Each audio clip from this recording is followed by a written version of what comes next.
Wabarakatuh.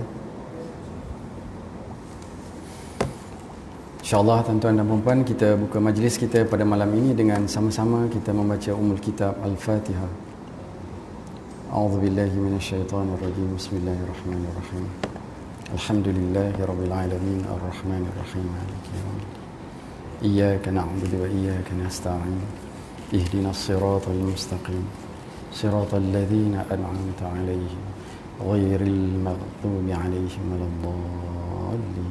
Amin.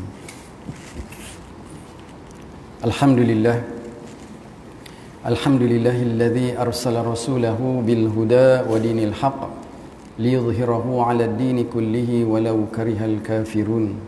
Ashhadu an la ilaha illallah wahdahu la syarika lah wa ashhadu anna Muhammadan 'abduhu wa rasuluh. Allahumma salli wa sallim ala sayyidina Muhammad wa ala alihi wa sahbihi ajma'in. Subhanaka la ilma lana illa ma 'allamtana innaka antal alimul hakim. Rabbi shrah li sadri wa yassir li amri wahlul 'uqdatam min lisani yafqahu qawli. Rabbi yassir wa la tu'assir, Rabbi tamim bi khair. Amin. Yang dihormati seluruh jawatan kuasa Masjid Bandar Universiti, pegawai-pegawai masjid, muslimin muslimat yang dirahmati Allah. Alhamdulillah, segala puji bagi Allah, Tuhan pemelihara sekalian alam, Tuhan yang mencipta dan menguasai langit dan bumi dan apa saja yang ada di antara langit dan bumi itu. Allah yang menganugerahkan kita nikmat. Nikmat apa? Nikmat iman dan Islam. Allah yang telah menganugerahkan kita kesihatan dan kekuatan untuk kita sampai ke masjid pada malam ini, untuk kita melakukan amal soleh, mengerjakan yang fardu dan sunat. Dan Allah jugalah yang menggerakkan hati kita untuk berada dalam majlis ilmu pada malam ini. Tahniah diucapkan kepada kita semua, alhamdulillah, kerana telah dipilih oleh Allah Subhanahu wa taala untuk berada dalam majlis yang dibacakan ayat-ayat suci Al-Quran dan istighfar dan selawat, insya-Allah. Jadi mari sebelum kita bermula, kita beristighfar sebanyak 3 kali dan bersalawat ke atas Rasul sallallahu alaihi wasallam. Astaghfirullahalazim alladzi la ilaha illa huwal hayyul qayyum wa atubu ilaih. Astaghfirullahalazim alladzi la ilaha illa huwal hayyul qayyum wa atubu ilaih. Astaghfirullahalazim alladzi la ilaha illa huwal hayyul qayyum wa atubu ilaih. Allahumma salli ala Muhammad wa ala alihi washabbihi wa barik wasallam. Allahumma salli ala sayyidina Muhammad wa ala alihi washabbihi wa barik wasallam. Allahumma salli ala sayyidina Muhammad wa ala alihi washabbihi wasallam. Muslimin muslimat yang dirahmati Allah sekalian, sebelum kita meneruskan tazkirah kuliah maghrib kita pada malam ini, suka saya peringatkan diri saya dan diri tuan-tuan, kita perbanyakkan selawat, banyak-banyakkan tuan-tuan dan puan-puan. Kerana apa?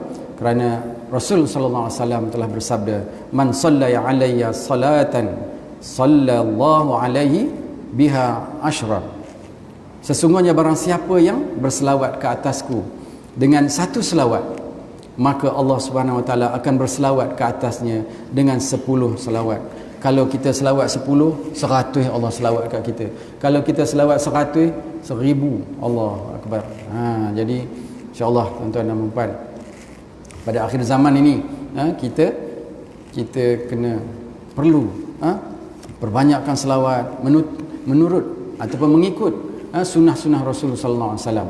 Insya-Allah kita mohon kepada Allah Subhanahu wa taala agar kita diberi kekuatan untuk terus istiqamah dalam mengerjakan amal soleh, mengerjakan amal sunat, dan khususnya berzikir dan berselawat atas Rasul sallallahu alaihi wasallam. Tuan-tuan muslimin muslimat yang dirahmati Allah sekalian, bertemu kita sekali lagi dalam kuliah ataupun tazkirah Masjid Bandar Universiti. Kita walaupun tiap-tiap hari jumpa, insya-Allah subuh jumpa, maghrib, isya jumpa kan. Selalunya Zuhur je yang jarang jumpa kalau sekolah ni. Kalau hari cuti insya-Allah jumpa. Tapi selalu jumpa kita sembang-sembang belabun. Tapi malam ini kita jumpa, saya yang bercakap, tuan-tuan dengar je. Insya-Allah. Kalau ada apa-apa nak komen, PM tepi kerang lepas ini. Insya-Allah. Jadi tuan-tuan, apa khabar, sihat? Sihat semua ya? Alhamdulillah. Jadi malam ini kita dikejutkan dengan berita bahawa di lengkor-lengkor kita ni dah ada yang positif. Jadi tuan-tuan dan puan, kita mohon kepada Allah SWT, teruskan berdoa, teruskan mengamalkan penjarakan sosial agar kita terhindar daripada wabak COVID-19. Kepada follower FB ataupun YouTube Tazkirah Kuliah Maghrib MBU, jumpa lagi kita. Teruskan like, subscribe dan share. Jadi kalau nampak ada nombor akaun yang warna kuning tu, janganlah tengok saja kan. Tambah-tambahlah sama akhirat tu. InsyaAllah mudah-mudahan kita beroleh manfaat. Jadi muslimin muslimat yang rahmati Allah sekalian, hari ini hari Rabu, 30 hari bulan September. Besok udah Oktober. Itu bulan September dan Oktober. Hari Safarnya berapa? Hari ini 12 Safar. Pasal apa pula? Cerita agak ni. Mengapa saya cerita hari ini 12 Safar? Sebab besok 13 Safar, lusa 14, tulat 15. Iaitu apa? Hari-hari putih kita berpuasa. Hari ini 12 kan? Hari ini 12 ke 13? Saya tengok kalender tadi macam 12. Ke saya silap? Tak apalah. Bila-bila pula. Kan? Yang saya tengok tadi 13 besok, lusa 14, tulat 15. Jadi kita puasa hari ke putih. Yang puasa sunat yang Rasulullah SAW tidak pernah tinggal. Tuan-tuan, kita puasa. Tak lalu buat semua, jangan tinggal semua. Tu tagline. Jadi muslimin muslimat yang rahmati Allah sekalian, InsyaAllah pada malam ini, kepada jemaah yang menunggu-nunggu, kalau sambungan tajuk saya iaitu apa artinya saya menganut Islam, malam ini minta maaf lah ya. Sebabnya nak tahu ceritanya, minggu depan kami calon-calon orang kata apa yang nak ambil tauliah akan menduduki peperiksaan. Tahun lepas dah lulus separuh, lebih pada separuh. Tahun ni tinggal 2 iaitu tafsir dan hadis. Jadi pada malam ini saya tengah pulun ni kiranya ni, salah satu daripada subjek ni adalah tafsir. Jadi tafsir ni tafsir Al-Quran lah. Jadi insyaAllah doakan semoga saya berjaya lulus kan. Dia bukan dak orang kata apa 90 ke 97 ke 98 dak. Ustaz Kamarudin kata janji 50 kata lulus. 50 kata lulus walaupun dapat 50. Jadi insya-Allah mudah-mudahan. Jadi saya nak share lah apa benda yang saya telah study iaitu dalam subjek tafsir Al-Quran ini. Mudah-mudahan kita beroleh manfaat daripada apa yang akan saya sampaikan sebentar lagi. Tafsir Al-Quran ni salah satunya lagi satu hadis. Tafsir ni tuan-tuan, saya kena tulis tahriri tu. Kalau budak tahfiz dia tahriri ni maksudnya satu surah tu kena tulis daripada bismillah sampai ke habis tu. Maksudnya satu surah tu tulis resam Osmani, maksudnya hamzah wasalnya, tanda matinya, tanda apa, semua kena cantik tulisnya. Jadi alhamdulillah lah tuan-tuan dan puan-puan. Sejak saya ngambil perisai tahun lepas, saya dah mula menulis. Kalau tidak memang raban tebil lah. Bukan senang kan nak nulisnya tu. Ngapai betul boleh dah hafal dah, tapi nak nulisnya tu masya-Allah. Jadi ulumul Quran ni selain daripada tafsir tu ada juga tafsir Al-Quran dan ulumul Quran. Cerita tentang ayat makkiyah madaniyah, kenapa ada beza-beza ulama berbeza bilangan ayat. Lepas tu tafsir tu macam mana, perbezaan antara tafsir dan takwil. Takwil, masya-Allah. Jadi itu antara ilmunya. Saya kongsi sikit je lah. Jadi insya-Allah pada malam ini saya akan bawa tuan-tuan dan puan-puan bersama-sama membacakan tafsir surah Al-Insyiqaq. Al-Insyiqaq iaitu surah ke-84 yang mengandungi 25 ayat. Surah ini tergolong dalam surah Makkiyah. Kalau tuan-tuan dan perempuan nak tahu, muslimin muslimat, kalau yang dah tahu tu anggap ulang kajilah. Kan? Perbezaan di antara ayat-ayat ataupun surah-surah Makkiyah dan Madaniyah ni, yang pertamanya, kalau Makkiyah surah tu pendek, ayatnya pendek. Kalau Madaniyah dia panjang. Kemudian surah Makkiyah ni dia biasanya kebanyakannya dimulai dengan ya ayuhan nas. Manakala surah Madaniyah dia dimulai dengan ayat-ayat itu dimulai dengan ya ayyuhalladzina amanu, kebanyakannya. Apa lagi perbezaannya? Surah Makkiyah ni dia membicarakan tentang topik iman, akidah, tentang pahala, dosa dan sebagainya. Manakala ayat-ayat Madaniyah membicarakan topik tentang hukum kenegaraan, hukum tentang kemasyarakatan, hukum peperangan dan sebagainya. Itu antara perbezaan. Sikit sebanyaklah. Itu antara yang saya dah study lah. Sebelum ni dah study dah. Cuma kena pulun lagi lah pada kali ini insya-Allah. Jadi muslimin muslimat yang dirahmati Allah sekalian, kita terus kepada ayat yang kita akan tafsirkan sebentar lagi, iaitu ayat ataupun surah Al-Insyiqaq. Kalau siapa yang ada smartphone tu bolehlah tengok, ataupun kalau nak ambil mushaf bolehlah, surah Al-Insyiqaq. Jadi saya bacakan ya. Kalau tuan-tuan yang perempuan yang ada smartphone tu boleh baca bersama-sama. Bismillahirrahmanirrahim. Idza as-samaa'u inshaqqat wa adhinat li rabbiha wa huqqat wa idza al-ardu muddat wa alqat ma fiha wa takhallat wa adhinat li rabbiha wa huqqat. يا أيها الإنسان إنك كادح إلى ربك كدحا فملاقيه فأما من أوتي كتابه بيمينه فسوف يحاسب حسابا يسيرا وينقلب إلى أهله مسرورا وأما من أوتي كتابه وراء ظهره فسوف يدعو ثبورا ويصلى سعيرا إنه كان في أهله مسرورا إنه ظن أن لن يحور بلى إن ربه كان به بصيرا. Sadaqallahul azim. Sampai ayat 15 je tuan-tuan dan puan-puan, insya-Allah. Jadi kita mula insya-Allah. Surah Insyiqaq ni bermaksud terbelah ataupun pecah ataupun hancur. Dalam surah ini Allah Subhanahu wa taala menerangkan peristiwa yang akan terjadi pada hari kiamat kelak. Allah ceritakan kepada kita kan dalam surah Insyiqaq ini. Baik. Kemudian apa lagi diceritakan dalam ayat itu, dalam surah itu, iaitu tentang pembahagian buku catatan kita yang ada di kiri kanan kita tu, kan? Yang dicatat oleh Raqib dan Atid itu, sama ada kita menerima buku catatan itu dari kanan ataupun dari kiri ataupun belakang. Jadi dalam surah ini insya-Allah kita akan bicarakan sedikit sebanyak tentang tema-tema ataupun perkara-perkara yang telah saya nyatakan sebentar tadi. Jadi kita bermula dengan ayat yang pertama.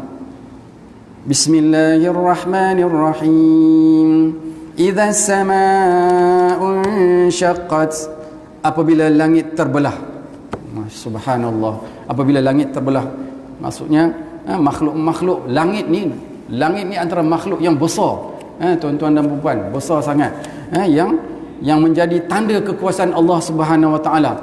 Dema ni juga tunduk kepada Allah. Apabila tiba masanya, dema akan terpecah. Bayangkan, sebelum ini semuanya ikut peraturan. Langit, matahari, bulan, bintang, planet, semua mengikut aturan Allah Subhanahu wa taala. Tapi bila tiba masanya, mereka akan tunduk patuh dan mereka akan musnah.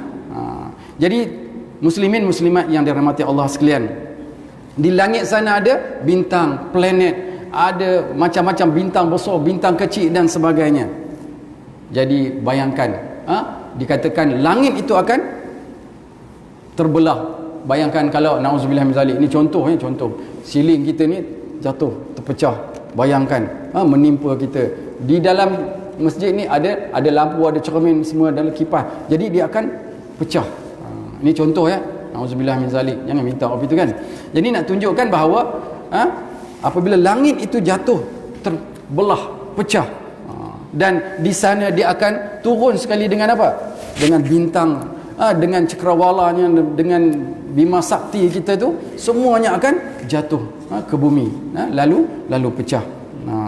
Segala apa yang di langit itu, dan di antara keduanya akan gugur ke bumi. Hadirin hadirat muslimin muslimat yang rahmati Allah sekalian, walaupun makhluk itu sangat besar, matahari, bulan, langit, bintang dan cakrawala itu sangat besar, tetapi mereka tunduk akur, patuh kepada kekuasaan dan kehendak Allah Subhanahu wa taala. Mereka tidak derhaka kepada Allah. Jadi sedikit pengajaran daripada ayat yang pertama itu, pengajarannya tidak ada fenomena yang berlaku di dunia kita ni, di bumi kita ni, yang orang kata kebetulan, nature. Tidak. Contohnya tsunami ke, gempa bumi ke, ribut ke, ataupun gunung berapi ke, dia bukan saja-saja nature, tapi adalah dengan keizinan Allah SWT. Allah menunjukkan kekuasaan Allah Subhanahu wa taala. Muslimin muslimat yang dirahmati Allah sekalian. Jadi itu dia tentang ayat yang pertama. Ayat yang kedua, wa adzinat li rabbiha wa haqat. Maksudnya dia akan tunduk patuh. Bumi itu akan langit itu akan tunduk patuh kepada Allah Subhanahu wa taala. Ayat ketiga, wa idzal ardu muddat. Dan apabila bumi diratakan.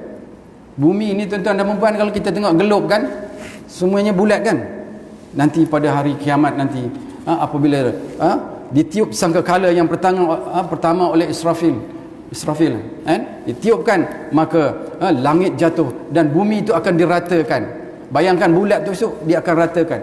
Tuan-tuan puan-puan boleh bayangkan kotak kalau kita pecahkan, bukakan kotak tu, kan dia jadi besar kan.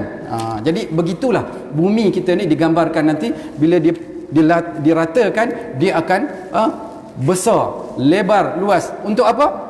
Untuk menerima menjadi ataupun tempat perhimpunan, iaitu di padang mahsyar. Jadi bila bumi itu diratakan, dihamparkan, kan? Dan apa lagi, apabila bumi itu diratakan, dihamparkan, gunung ganang akan tercabut. Gunung ganang ni adalah pasak bumi, tuan-tuan dan puan. Kalau tercabut, maka bumi kita dah tak stabil, dia akan bergoyang, bergoncang dan sebagainya. Bayangkan pada waktu itu, pada waktu itu keadaannya cukup mengerikan, iaitu gunung ganang akan tercabut, bagaimana langit akan jatuh, terpecah, bintang semua akan jatuh. Allahu Akbar, tuan-tuan dan puan yang dirahmati Allah sekalian. Tetapi kita difahamkan bahawa orang-orang yang beriman ni akan dimatikan lebih awal. Supaya apa? Supaya tidak melihat kedahsyatannya hari kiamat. Yang tinggal itu adalah yang derhaka, yang kufur, yang ingkar. Nauzubillah min zalik. Jadi di dalam hadis Nabi SAW, Rasulullah bersabda, apabila hari kiamat terjadi, Allah menghamparkan bumi menjadi seperti selembar kulit yang dihamparkan, sehingga tiada tempat bagi seorang manusia kecuali hanya tempat bagi kedua telapak kakinya sahaja. Kerana apa? Kerana semua makhluk pada hari itu telah dibangkitkan. Maksudnya orang yang telah mati daripada zaman Nabi Adam dibangkitkan pada hari itu. Kan? Ini hadis Nabi sallallahu alaihi wasallam. Berapa dahsyatnya, maknanya sesaknya keadaan pada waktu itu. Dan seterusnya, ayat keempat. Ayat keempat berbunyi, wa alqat ma fiha wa takhallat. Dan ia keluarkan dan ia lemparkan. Ia itu maksudnya bumi, mengeluarkan, melemparkan, memuntahkan apa yang di dalamnya, dan ia menjadi kosong. Mengikut tafsir yang kita baca di sini, apabila sangkakala ditiup oleh Israfil, bumi memuntahkan isinya. Apa isi bumi ni, tuan-tuan dan puan-puan? Lava gunung berapi itu, yang gas yang panas daripada perut bumi ini dimuntahkan dengan apinya yang menjulang-julang. Bayangkan keadaan yang cukup dahsyat yang dialami oleh mereka yang menyaksikannya. Kemudian apa yang berlaku? Mereka jadi kelang kabut. Semua yang ada dalam bumi ini dikeluarkan, termasuklah kuburan-kuburan, iaitu bertaburanlah, berserakanlah tulang-tulang belulang yang masih wujud pada waktu itu. Dia akan naik, dia akan dikeluarkan sehingga bumi menjadi kosong. Kosong, orang pakai kata apa tak mandang, kosong. Jadi kosong diibaratkan seperti talam ataupun pinggan yang besar. Jadi pada waktu itu penghuni bumi ini sangat ketakutan, tuan-tuan. Sangat ketakutan. Kan? Contohnya kita sebut tadi bahawa orang yang tinggal adalah orang yang tidak beriman, orang yang kafir, orang yang engkar, derhaka kepada Allah Subhanahu Wa Taala. Kan? Orang yang beriman ni insya-Allah akan dimatikan dahulu untuk tidak melihat kedahsyatan, kengeriannya yaumul kiamat itu. Jadi mereka yang contohnya ibu yang mengandung akan keguguran anaknya. Ibu yang menyusukan anak akan terlupa anaknya, tinggalkan anak je gitu saja. Jadi itulah kedahsyatannya. Orang yang elok, orang yang akalnya ada, waras, tetapi apabila melihat kedahsyatannya hari kiamat itu, dia terus jadi gila, hilang akal. Itulah dahsyatnya, tuan-tuan muslimin muslimat yang dirahmati Allah sekalian. Bagaimana berlakunya hari kiamat itu apabila bumi mengeluarkan semua apa yang ada di dalamnya. Kemudian ayat yang kelima, ya ayyuhan nasu innaka kadihun ila rabbika kadhan famulaqih. Wahai manusia, wahai insan, sesungguhnya engkau sentiasa ataupun telah bekerja keras, berpenat lelah menjalankan keadaan hidup ataupun untuk kehidupan kita ni dengan sedaya upayamu hinggalah kembali kepada Tuhanmu, maka akan bertemulah engkau dengan Tuhanmu. Ini ayat yang kelima. Muslimin muslimat yang dirahmati Allah sekalian, kita ni di dunia ni mau tak mau, hendak tak hendak, sedar tak sedar, ya, kita ni hidup kita dalam perjalanan menuju Allah Subhanahu Wa Taala. Apa saja yang kita buat dalam dunia ini, kita kerja. Apa kerja kita? Apa pun untuk kehidupan kita. Kita jadi cikgu ke, tukang sapu ke, YB ke, pegawai polis ke, menteri ke dan sebagainya. Semuanya itu akan dinilai. Kerja kita akan dinilai dan dicatat oleh dua malaikat kiri dan kanan, dan kita akan bertemu dengan Tuhan kita dengan catatan amal itu, kan, tuan-tuan dan puan-puan. Jadi kan, kita ni hidup kita, walaupun siapa kita, kita hendaklah perbanyakkan amal soleh dan kita kurangkan maksiat dan mungkar, dan selalulah kita bertaubat, beristighfar kepada Allah Subhanahu Wa Taala. Jikalau kita tersasar, mana tahu kita tersasar sebab apa? Kita manusia biasa, tuan-tuan dan puan-puan, yang bercakap ni pun lebih kurang juga, kan? Jadi kita banyakkan beristighfar, minta ampun pada Allah Subhanahu Wa Taala. Kerana apa yang saja yang kita buat, sama ada orang nampak ke orang tak nampak ke, Allah nampak, Allah sentiasa melihat, kan? Dan ada malaikat raqib dan atid yang mencatat, catat buku amalan kita sebelah kanan dan sebelah kiri. Kalau kita buat baik, catatnya sebelah kanan. Kalau boleh biarlah banyak sebelah kanan, jangan banyak sebelah kiri, kan? Kalau terbatas pula, tersasar sebelah kiri itu, istighfar banyak-banyak. Jangan kita bawa dia sampai ke yaumul kiamat nanti. Jadi kita sentiasa ingatlah bahawa Allah sentiasa melihat kita, dan kita akan bertemu dengan Allah. Kita akan dihisab oleh Allah Subhanahu Wa Taala apa yang kita lakukan. Dan tuan-tuan muslimin muslimat, Allah akan membalas semua amal perbuatan kita. Kalau baik, kita akan beroleh baik, kebaikan, penyudahnya iaitu syurga. Kalau kita melakukan perbuatan yang jahat, na'udzubillah min zalik, maka buruklah penyudah kita. Jadi tuan-tuan dan puan-puan yang rahmati Allah sekalian, ayat yang ketujuh, fa amma man utiya kitabahu biyamini, maka adapun orang yang diberi kitabnya, buku amalnya tu, suratnya tu dari tangan kanan. Kalau dapat daripada tangan kanan, maksudnya gambarannya bila tangan kanan itu gambaran kebahagiaan. Gambaran apa? Kebahagiaan. Maksudnya kita orang yang beruntung. Sebab apa? Dapat buku amalan kita melalui tangan kanan, dari tangan kanan, kan? Jadi Islam ni dia bila nampak kanan ni, bukan bila nampak, maksudnya menggariskan bahawa kanan tu berarti kegembiraan, kebajikan, keberkatan. Itu sebelah kanan. Itu sebab makan sebelah kanan, kita mulakan sebelah kanan, kita keluar nak pergi masjid sebelah kanan, keluar dari masjid belah kiri. Kanan itu adalah untuk kebaikan. Jadi kalau menerima amalan kita dari sebelah kanan, isyaratnya itu apa? Isyarat itu kebaikan, peluang cerah nak masuk syurga, insya-Allah. Tuan-tuan dan puan, mudah-mudahan kita berdoa pada malam ini, dalam majlis ilmu doa makbul. Mari kita berdoa agar kita perbanyakkan amal soleh kita, diberi kekuatan agar kita mendapat buku amalan, catatan amalan kita nanti dari sebelah kanan. Dan dari sebelah kanan ini, ikut dalam tafsir Al-Mutaffifin ni, dia katakan buku catatan kita ini tersimpan di mana? Kalau yang amal baik itu dia tersimpan di Illiyin. Kalau yang amal jahat tu dia tersimpan di Sijjin. Jadi maknanya Illiyin tu akan datang kepada kita, insya-Allah. Amin. Aminlah. Amin. Alhamdulillah, mudah-mudahan. Tapi nauzubillah min zalik, kepada mereka yang ingkar, yang derhaka, yang kafir itu akan mendapat buku amalannya daripada Sijjin, dari sebelah belakang dan kiri. Allahu akbar. Tuan-tuan dan puan yang dirahmati Allah sekalian. Seterusnya, ayat yang ke-8. Fasawfa yuhasabu hisaban yasira. Maka akan diperhitungkan, diperiksa akan dia dengan pemeriksaan yang mudah. Maksudnya kalau dia nampak dah okey je tu, contohnya roadblock lah kan, kalau nampak semua tali pinggang ada, pakai mask, tak minta pun pakai mask kan, semua okey, nampak je okey, jalan kita tengok road tag pun okey, clear kan, jalan. Tapi kalau dia molek dah nampak road tag tak ada, sudah molek dia minta lesen lah, sudah berpeluh lah.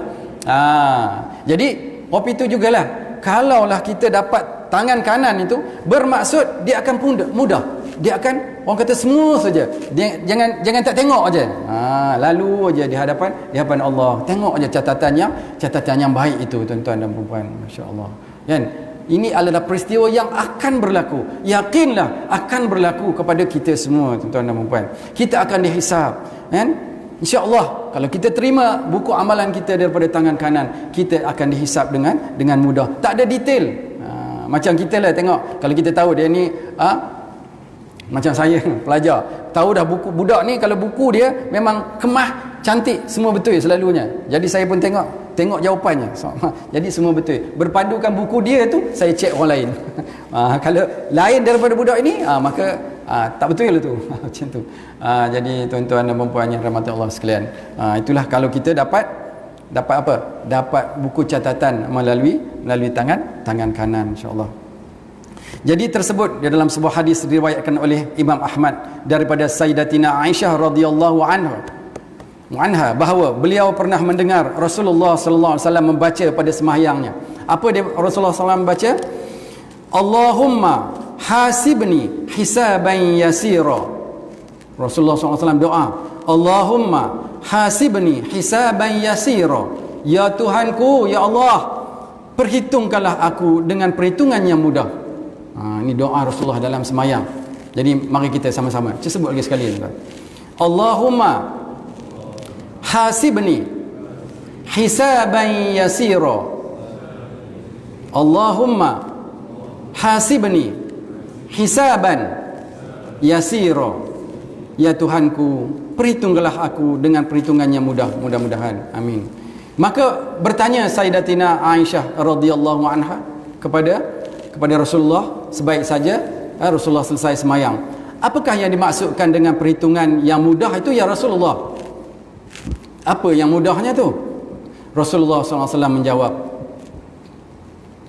akan ditengok pada suratnya itu, maksudnya pada buku catatan kita tu, sepintas lalu.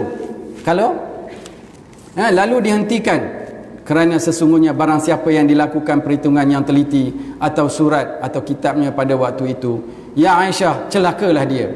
Maksudnya tadi kita kata kalau dapat catatan tu dari sebelah kanan, dia akan dipermudahkan urusan hisab itu. Dia tak cek sangat pun. Dia tu malaikat Allah SWT tak cek sangat pun, sebab dapat melalui tangan kanan. Allahu Akbar. Tapi selain daripada itu, maknanya tangan kiri lah, maka dia akan disoal, diselidik, ditanya dengan detail, apakah tentang amalan kita. Auzubillah min zalik. Jadi contohnya lah kan, kalau kita pergi pergi keluar negara kan, VVIP punya barang-barang ikut immigration tu, ada nak check sangat kan? Tak ada. Dia lalu je. VVIP ni masuk ikut pintu lain. Jadi macam itulah lebih kurang. Kalau kita mendapat buku catatan amal dari sebelah kanan, maknanya kita tak ada sangat nak ditanya, nak dihisab, insya-Allah, mudah-mudahan. Jadi marilah kita sama-sama beramal dengan doa tu tadi. Boleh ingat tuan-tuan dan puan? Kalau tak ingat, lepas ini PM tepi, insya-Allah. Boleh share. Jadi mari kita banyakkan amal soleh, mari kita menghindari maksiat dan mungkar, dan mari kita bersama-sama dengan orang-orang yang soleh, orang-orang yang benar, dan orang-orang yang memperjuangkan Islam. Insya-Allah, mudah-mudahan kita akan beroleh kebaikan, dan kita akan menerima buku amal kita dari tangan dari sebelah kanan, insya-Allah.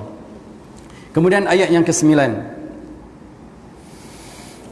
wa yanqalibu ila ahlihi masrura, dan dia akan dikembalikan kepada keluarganya dengan sukacita. Maknanya bila dah dapat tangan kanan, dia punya cek pun, dia punya hisab pun permudah, dia akan dikembalikan kepada keluarganya dengan sukacita. Masruran itu maksudnya gembira dan penuh ketenangan.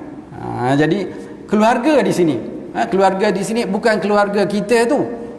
Keluarga di sini adalah mereka yang sama-sama mendapat sebelah kanan. Mereka dianggap satu keluarga. Maksudnya yang sama-sama menerima kitab dengan tangan kanan, sama-sama mendapat keredaan Allah SWT, sama-sama bergembira, dan mereka itulah dikatakan berkeluarga ataupun satu keluarga. Lalu dimasukkan Allah SWT ke dalam syurga macam satu keluarga, menikmati segala keseronokan, kebahagiaan di tempat yang mulia itu, tuan-tuan dan puan-puan, masya-Allah. Jadi kita mohon kepada Allah SWT, muslimin muslimat, agar kita bersama-sama, insya-Allah tuan-tuan, berazam. Kita mohon kepada Allah agar kita bersama-sama nanti berazam, berusaha sedaya upaya untuk melayakkan diri untuk menerima kitab ataupun surat amal kita dengan tangan kanan, agar kita sama-sama beroleh kebaikan dan diterima oleh Allah SWT, masuk ke syurga. Adapun keluarga kita ni, isteri dan anak-anak kita berusaha, tuan-tuan dan puan-puan. Mari kita usaha berbenar, bukan main-main ceritanya ni. Serius, fokus. Kita nak selamatkan isteri kita, bukan kita je ni, selamatkan isteri kita, anak-anak kita dari dunia sampai akhirat. Kita nak bersama dengan dia, selamatkan mereka daripada kita dan mereka daripada azab api neraka, dan sama-sama masuk ke syurga Allah Subhanahu Wa Taala. Mari kita sama-sama, tuan-tuan dan puan, kita mengingatkan antara sama kita. Isteri kita jangan dibiarkan dia biarkan apa? Biarkan belabun-labun tak tentu kira, bawang goreng, bawang nipis, bawang tebal, semua dia keluar. Kemudian keluar dengan tidak memakai pakaian yang mengikut syarak, tutup aurat. Kena tutup aurat sungguh, yang patuh syariah. Pakaian, tudungnya, masya-Allah. Anak-anak perempuan kita, saya ada isteri, saya ada anak-anak perempuan, kita jaga sama-sama. Mohon kepada Allah SWT, kita jaga. Sebab apa? Kalau boleh, biarlah kita dapat tangan kanan, dema pun dapat tangan kanan juga. Supaya kita bersama di dunia ni dalam satu rumah, dalam satu bilik, di syurga nanti pun dalam satu rumah, dalam satu bilik juga, insya-Allah. Amin.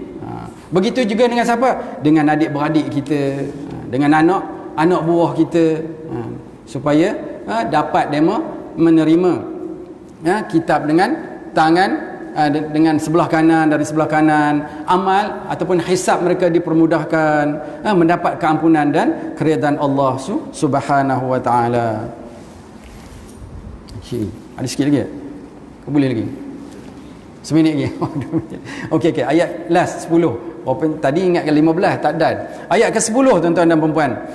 Ayat ke-10 ni berbunyi auzubillahi minasyaitonirrajim. Wa amma man utiya kitabahu wara'a dhahri fasawfa yad'u subura wa yasla sa'ira. Itu sampai ayat 12 tu. Wa amma man utiya kitabahu wara'a dhahri. Maksudnya ayat ke-10 ni maksudnya, maka adapun orang yang diberi kitabnya dari belakang, dari kiri, yakni orang yang kafir, orang yang ingkar, orang yang derhaka ni akan dicampakkan kitab tu dari belakang dan dari kiri, dan mereka ini akan terus dibelenggu lehernya. Kemudian catatan amalnya itu akan diteliti, dipersoalkan satu persatu. Na'udzubillah min zalik, tuan-tuan dan puan-puan. Maka bila orang itu berkata, bila dapat sebelah kiri ataupun sebelah belakang, ayat ke-11 tadi saya dah bacakan, fasawfa yad'u subura, maka mereka akan berkata, apa kata dia? Celakalah aku, katanya. Bila masuknya, dapat daripada belah kiri ataupun belah belakang, maka celakalah, memekik-mekik, celakalah aku, katanya, merugi dan binasalah aku. Itu apabila mereka mendapat dari sebelah kiri. Kemudian ayat yang ke-12, wa yasla sa'ira, dan dia akan masuk api neraka, dengan api yang menyala-nyala. Na'udzubillah min zalik. Dia akan dicampakkan ke dalam neraka. Laju sikit ya. Ayat yang ke-13, innahu kana fi ahlihi masrura, sungguh dia dulu masa kat dunia seronok-seronok aje, dalam keadaan dalam keadaan kafir, kufur, ingkar kepada Allah Subhanahu wa taala. Dulu masa di dunia dengan keluarga dia seronok-seronok. Ayat ke-14, innahu dhanna an lan yahur, sesungguhnya dia menyangka bahawa dia tidak akan kembali. Rasa macam tak kembali, seronok hidup di dunia ni, tak rasa tak mati-mati. Kemudian ayat terakhir, bala ya inna rabbahu kana bihi basira, sesungguhnya Tuhannya, padanya maha melihat. Maksudnya Tuhan sentiasa melihat apa yang mereka golongannya engkar, kufur itu lakukan semasa di dunia lagi. Amal perbuatan dia, maksiat mungkar yang mereka telah lakukan. Jadi tuan-tuan dan puan-puan, itu saja yang dapat saya kongsikan. Marilah kita sama-sama berusaha, berikhtiar, berazam untuk apa? Untuk melakukan sebanyak-banyak amal soleh dan menghindari maksiat dan mungkar, agar kita dapat catatan amal yang baik di sebelah kanan kita, dan kita nanti menerima buku amalan kita dari sebelah kanan. InsyaAllah itu adalah tanda harapan cerah untuk masuk syurga. Mudah-mudahan kita selamat, kita, keluarga kita selamat di dunia dan selamat di akhirat, insyaAllah. Jadi saya mohon ampun dan maaf di atas kalau ada kesilapan. Kalau ada penambahbaikan, sila PM tepi. InsyaAllah mudah-mudahan kita semua beroleh kebaikan. Jadi saya sudahi dengan wabillahi taufiq wal hidayah. Assalamualaikum warahmatullahi wabarakatuh. Kita sudahi dengan tasbih kifarah dan suratul Asr. Subhanakallahumma wa bihamdika asyhadu an la ilaha illa anta astaghfiruka wa atubu ilaik. Bismillahirrahmanirrahim. Wal 'asr innal insana lafi khusr illa alladhina amanu wa 'amilus solihati wa tawasaw bil haqq wa tawasaw bis sabr. Assalamualaikum.